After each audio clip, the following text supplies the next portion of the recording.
just like to give a quick shout out to the guys at rcbreakers.co.uk. Good place to get your armour spares, 3S, 4S and 6S. Got quite a lot of stuff in stock. I'll give you a quick look at their website now.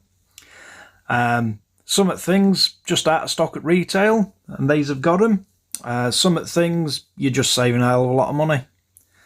So, if there's any broken bits after your bashing sessions, give these guys a shout.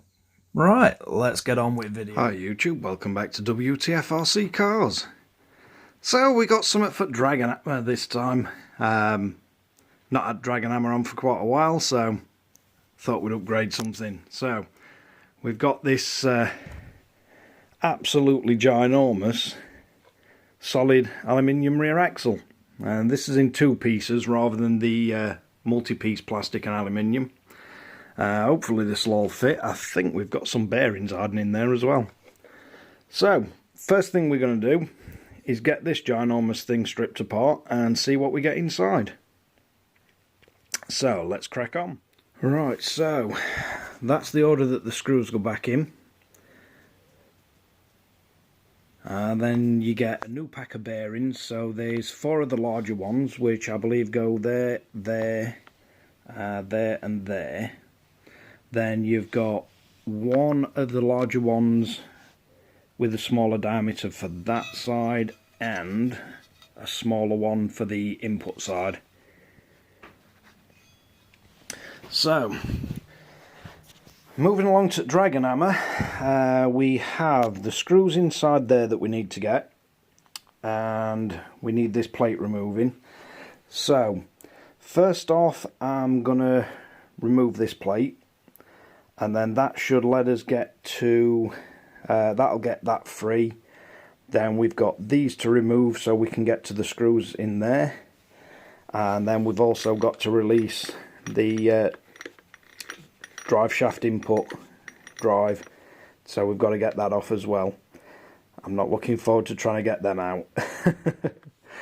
But right, let's see what we can get off. The drive shaft does slide out, so we can remove all the rear axle first, and then work out how to get this off. So it's going to be these 4, and then those 2 on each side, and then the drive shaft should slide away. So let's get them off. Right, so once you've removed the nut and bolt from here and these 4, the top plate just lifts off, and then that's what we're left with. So we're now going to remove them 2 screws on both sides and get them mounted across onto the new axle. Right, so that's them removed from there. I've just sat them in position. They do line up perfect. So next thing, we're going to need to screw these in, and you're going to need a little bit of blue thread lock on it. So we'll get both those screwed in and thread locked in place, and then we can move on. Right, so checking the stock screws before I thread locked them, and they all want about 3mm knocking off, cutting off the back of the screws. So we'll leave that till later. And next thing we want to do is remove the wheels. So that's every one of them nuts and bolts off. So we'll get the wheels removed. Right, so that's the wheels removed. Just have to undo the 5 lock nuts, and then they just slide off. And I'm not sure if we can get a picture, but there's a little tiny hex head Allen key in there. That needs to be removed, and that will allow us to get this pin out. So we need to do that on both sides. Right, so once you have backed off the little Allen key that sits inside there, so it's got a little grub screw, little X grub screw. Once you back that off a little bit, you then need to just carefully tap that pin out, and that will let the entire axle extender come off. And you don't need to take the grub screw out of there. You just need to back it off 3 or 4 turns so it's not pinching into that. Right, so that's one off, and let's get the other one removed. Right, so that's both his axle extenders removed. Now the next thing I'm going to do is remove these 4, and then you've got 4 on either side of these arms, so I'm going to remove them. So that's these 4 out and the 8 that hold the arms on. So let's get them out. Right, so that's all the screws out.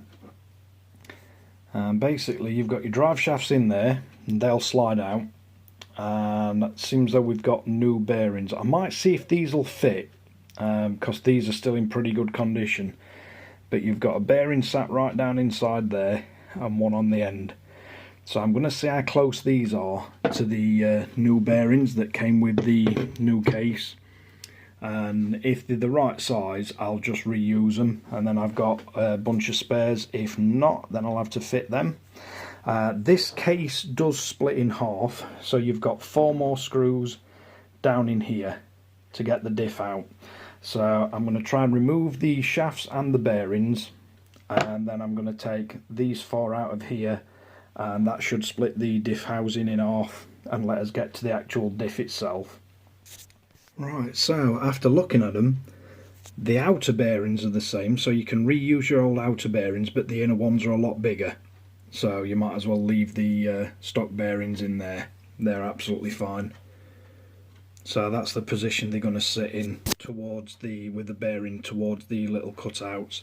So we're going to remove these 4 hex heads in here and get this apart. Right, so that's the half of the diff housing removed, and we've just lifted the diff out. And as you're looking at the back, the crown gear goes to the left hand side.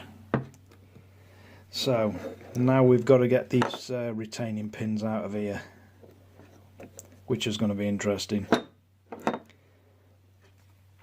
So we'll get this little spring retainer off and get the pin out. So the easiest way I found of getting these off is you hook the very first bit over into the centre and then just run your finger around it and just keep spinning it round and round, and it literally just winds the spring off into the centre, and then that allows you to get to the pin. So you just work it round like that. Once it's out your way, you can knock that pin out. So we'll get that done. Right, so once you wind this pin retainer off, then you can just knock the pin straight out, and that pulls straight off the back of here. And then basically we just need to get that out. That feels a bit stiff, but there shouldn't be anything else holding that in, so it should tap out. I think we're going to have to get a bit heavy-handed with that. Them bearings feel a bit tight as well, so I think we'll be using the newer bearings in this one. But we'll get that knocked out and then get the new bearings and everything placed in the new carrier. Right, so that's the pinion gear with the bearing, and then the outer bearing, and there's a little tiny shim which came with it. Then you need to put the input side back on and the pin back through. So let's get that all in place. Once you've got the pin back in place, again, same as we did to take it off, if you just push the first bit over and then keep spinning it round, keep pushing it across, it'll just wind back into place. And that's nice and smooth. Now let's see if the diff and drive shafts line up in it. Right, so that's... let's get them out of the way. So we basically... this input bearing on the old one was slightly stiff. It's probably got a lot of water in it, so I've swapped that one. But the inner bearing was absolutely fine on the input shaft, and then these 2 new ones I'm not going to use because the existing original ones fit there and there, and the 2 inside these are smaller diameter. So these are definitely a lot beefier than what they've gone with 4 of these type instead of 2 small ones on the inside. So everything's lined up. If you have the mounting plate to the top, you want this wheel to the right, and if you ever question it, you can just have a look at where the grease flew off on the original one, so you know which way it sits. So that's everything in place and all working really smoothly. So let's see if the other part of the case closes up properly. I am going to put a little bit more grease on this before I put it back together. And just make sure these are all sat where they were. Yep. Right, so let's get it closed up. Right, so get them out of the way. That is the axle back together, and really nice smooth action. Nothing's binding, no tight spots. So now we need to get the wheel hub extenders back on, and on them you got to line it back up with the little hole. Then you got to drop the pin back through. Once you've got the pin back through, don't forget to tighten the grub screw up in the end. So we'll get them back on. Right, so I've built the old one back up just so we don't lose parts. They're the bearings that we've got spare. We've got the pins back in, the grub screws tightened up, all these bolts back in. And don't forget, it's metal into metal, so tiny bit of thread lock on each one of these is worth putting on. Alright, let's get the wheels back on and then we'll tackle them screws being too long. So, get the wheels refitted.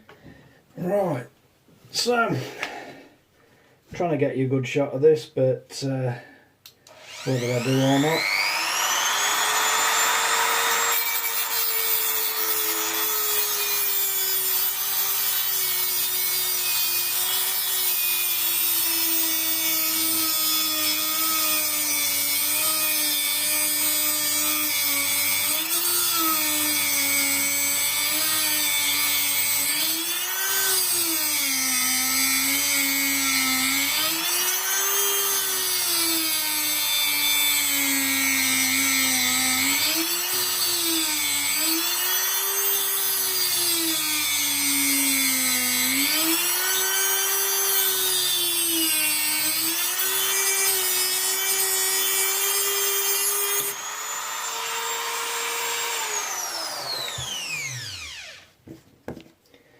And don't go picking this up because it's bloody hot. I just need to tidy its threads up a little bit. So I'm not sure if I'll be able to get this in shot, but I'll try.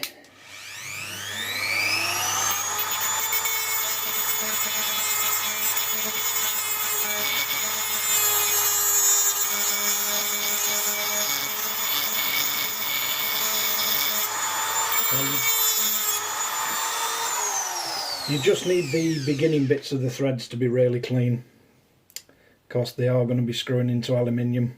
So, right, that's the screws cut down.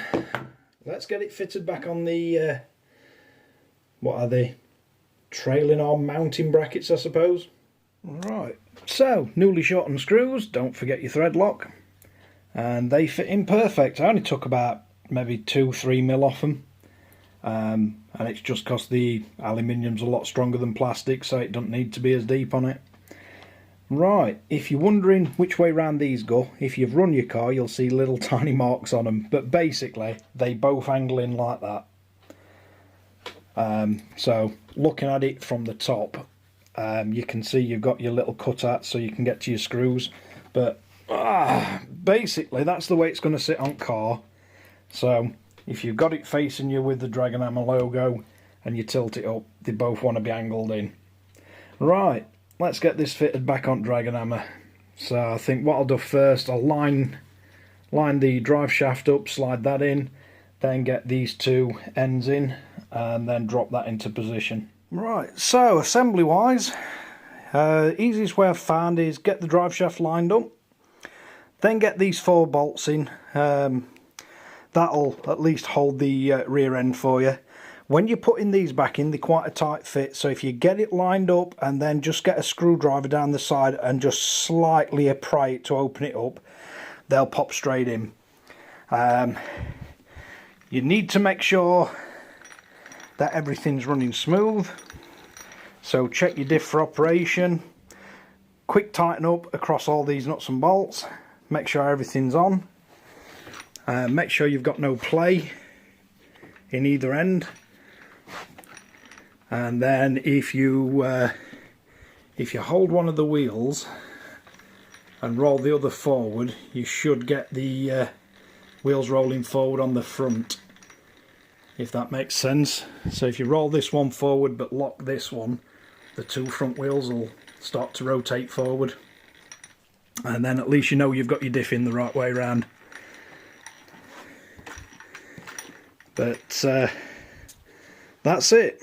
One full aluminium rear axle for the Dragon Hammer. It is one hell of a piece of kit, this car.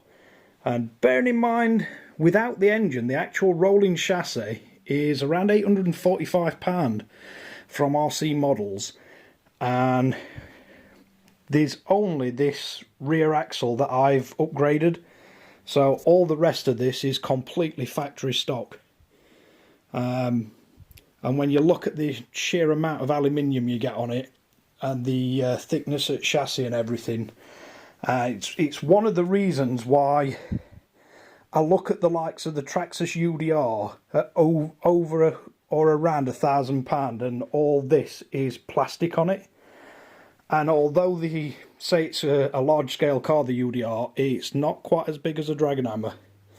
You can also buy this in electric.